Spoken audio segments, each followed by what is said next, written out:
श्री परमात्मने नमः। अतः प्रथम अध्याय। पांडवों ने 12 वर्ष का वनवास और 1 वर्ष का अज्ञातवास समाप्त होने पर जब प्रतिज्ञा के अनुसार अपना आधा राज्य मांगा, तब दुर्योधन ने आधा राज्य तो क्या, तीखी सुई के नोक जितनी जमीन भी बिना युद्ध के देना स्वीकार नहीं किया। अतः पांडवों ने माता कुंती की आज्ञा के अनुसार युद्ध करना स्वीकार कर लिया। इस प्रकार पांडवों और कौरवों का युद्ध होना निश्चित हो गया। तदनुसार दोनों ओर से युद्ध की तैयारी होने लगी। महर्षि वेदव्यास जी का धृतराष्ट्र पर बहुत स्नेह था। उस स्नेह के कारण उन्होंने धृतराष्ट्र के पास आकर कहा कि युद्ध होना और उसमें क्षत्रियों का महान संहार होना अवश्यंभावी है। इसे कोई टाल नहीं सकता। यदि तुम युद्ध देखना चाहते हो तो मैं तुम्हें दिव्य दृष्टि दे सकता हूँ, जिससे तुम यही बैठे बैठे युद्ध को अच्छी तरह से देख सकते हो। इस पर धृतराष्ट्र ने कहा कि मैं जन्म भर अंधा रहा, अब अपने कुल के संहार को मैं देखना नहीं चाहता, परंतु युद्ध कैसे हो रहा है यह समाचार जरूर सुनना चाहता हूँ।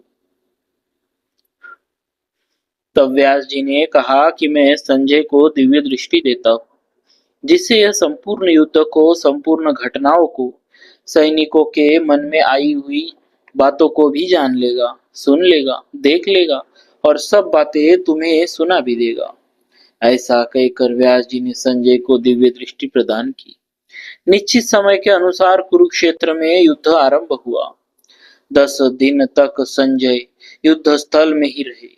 जब पितामह भीष्म बाणों के द्वारा रथ से गिरा दिए गए, तब संजय ने हस्तिनापुर में, जहाँ धृतराष्ट्र विराजमान थे, आकर धृतराष्ट्र को यह समाचार सुनाया। इस समाचार को सुनकर धृतराष्ट्र को बड़ा दुख हुआ और वे विलाप करने लगे। फिर उन्होंने संजय से युद्ध का सारा वृत्तांत सुनाने के लिए कहा। भीष्म पर्व के 24वें अध्याय तक संजय ने युद्ध संबंधी बातें धृतराष्ट्र को सुनाई। 25वें अध्याय के आरंभ में धृतराष्ट्र संजय से पूछते हैं। धृतराष्ट्र उवाच धर्मक्षेत्रे कुरुक्षेत्रे समवेतायुयुत्सवः मामकाः पांडवाश्चैव किम कुर्वत संजय। धृतराष्ट्र बोले,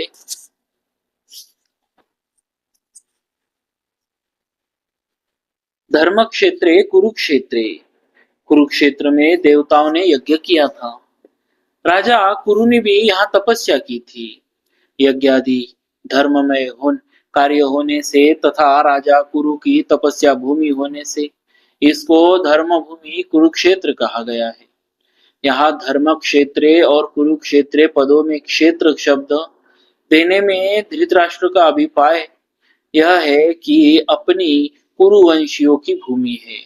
यह केवल लड़ाई की भूमि ही नहीं है, प्रत्युत तीर्थ भूमि भी है, जिसमें प्राणी जीते जी पवित्र कर्म करके अपना कल्याण कर सकते हैं।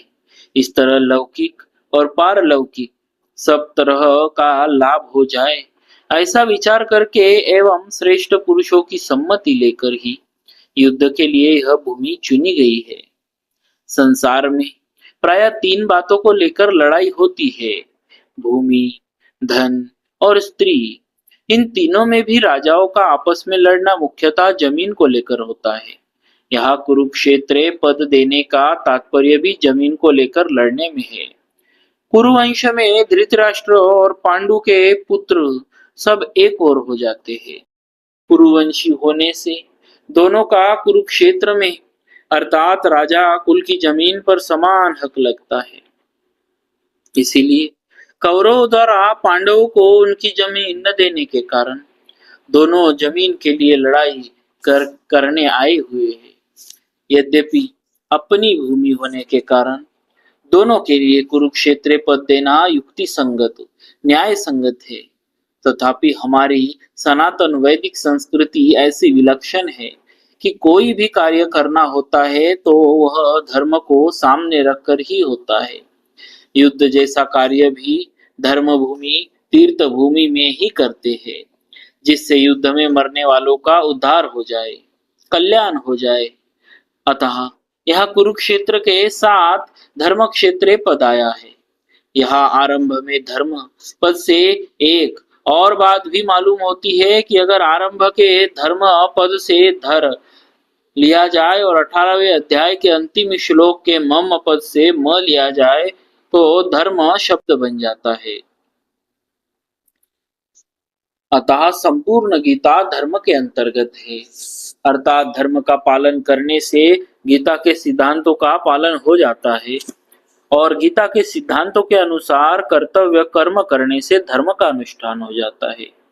इन धर्म क्षेत्रे कुरुक्षेत्रे पदों से सभी मनुष्य को यहाँ शिक्षा लेनी चाहिए कि कोई भी काम करना हो तो वह धर्म को सामने रखकर ही करना चाहिए। प्रत्येक कार्य सबके हित की दृष्टि से ही करना चाहिए, केवल अपने सुख आराम की दृष्टि से नहीं। और कर्तव्य अकर्तव्य के विषय में शास्त्र को सामने रखना चाहिए। गीता 16वें अध्याय का 24वां श्लोक। समवेता युयुत्सवः। राजाओं के द्वारा बार बार संधि का प्रस्ताव रखने पर भी दुर्योधन ने संधि करना स्वीकार नहीं किया। इतना ही नहीं, भगवान श्री कृष्ण के कहने पर भी मेरे पुत्र दुर्योधन ने स्पष्ट कह दिया कि बिना युद्ध के मैं तीखी सुई की नोक जितनी जमीन भी पांडवों को नहीं दूंगा। तब मजबूर होकर पांडवों ने भी युद्ध करना स्वीकार किया। इस प्रकार मेरे पुत्र और पांडु पुत्र दोनों ही सेना के सहित युद्ध की इच्छा से इकट्ठे हुए हैं। दोनों सेनाओं में युद्ध की इच्छा रहने पर भी दुर्योधन में युद्ध की इच्छा विशेष रूप से थी। उसका मुख्य उद्देश्य राज्य प्राप्ति का ही था। वह राज्य प्राप्ति धर्म से हो चाहे अधर्म से, न्याय से हो चाहे अन्याय से, विहित रीति से हो चाहे निषिद्ध रीति से, किसी भी तरह से हमें राज्य मिलना चाहिए, ऐसा उसका भाव था। इसीलिए विशेष रूप से दुर्योधन का पक्ष ही युद्ध अर्थात युद्ध की इच्छा वाला था। पांडवों में धर्म की मुख्यता थी। उनका ऐसा भाव था कि हम चाहे जैसा जीवन निर्वाह कर ले, पर अपने धर्म में बाधा नहीं आने देंगे, धर्म के विरुद्ध नहीं चलेंगे। इस बात को लेकर महाराज युधिष्ठिर युद्ध नहीं करना चाहते थे, किंतु जिस माँ की आज्ञा से युधिष्ठिर ने चारों भाइयों सहित द्रौपदी से विवाह किया था, उस माँ की आज्ञा होने के कारण ही महाराज युधिष्ठिर की युद्ध में प्रवृत्ति हुई थी।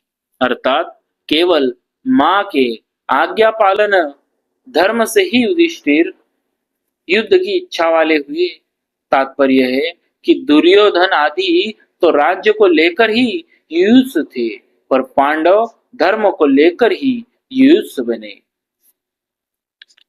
भक्तों, महाभारत में कुल 18 पर्व है। उन पर्वों के अंतर्गत कई अवान्तर पर्व भी है।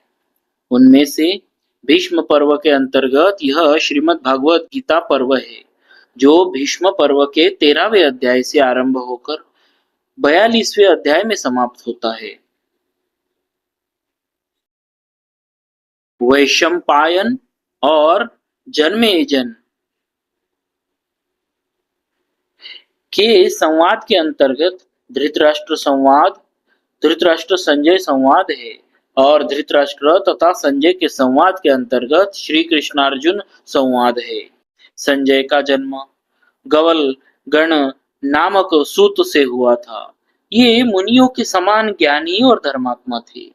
संजयो मुनि कल्पस्तु यज्ञे सूतो गवलगणात्। महाभारत आदि 63-97 ये धृतराष्ट्र के मंत्री थे।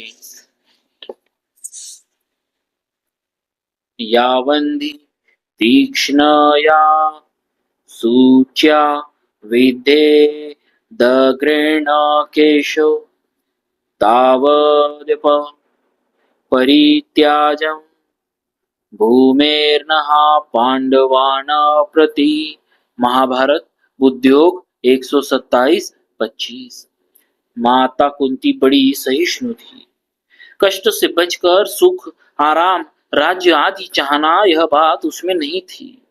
वही एक ऐसी विलक्षण माता थी जिसने भगवान से विपत्ति का ही वरदान मांगा था। उसमें सुख लोलुपता नहीं थी, परंतु उसके मन में दो बातों को लेकर बड़ा दुख था।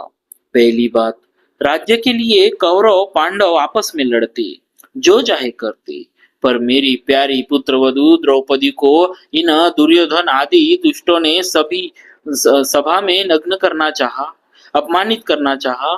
ऐसी घृणित चेष्टा करना मनुष्यता नहीं है। यह बात माता कुंती को बहुत बुरी लगी। भक्तों, बोलिए भक्तवत्सल भगवान